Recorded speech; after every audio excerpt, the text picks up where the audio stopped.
Hi, this is Chris Williams, co host of New Life Live, and I'm going to do a 5-part series on just some really key principles of addiction and recovery, specifically sexual addiction. And today I want to start off with fear.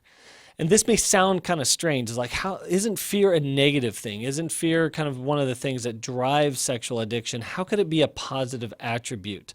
Well, I want to answer that question with starting with a verse in Proverbs chapter 1, verse 7. It says, "The fear of the Lord is the beginning of knowledge." And it goes on to say that a fool rebukes wisdom or doesn't heed to wisdom.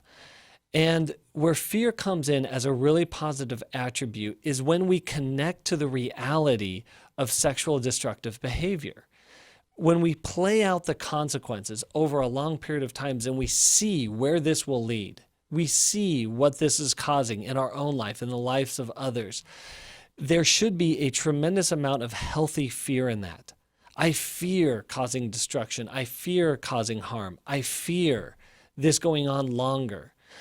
The other aspect of that is I fear breaking the heart of God. We don't talk about this fear of the Lord, I believe, enough.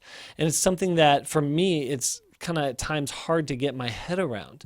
But when I think about, again, different in verses in Psalm 139, it talks about where David is saying, where can I go to hide myself from God? And it says nowhere. If I go to the depths, if I go to the heights, you are there. You see everything. And when we fear the Lord and know that he sees everything, and we have secret destructive behavior continuing on that's causing destruction in our life and in the lives of others, as well as breaking the heart of God, that fear then becomes a motivator.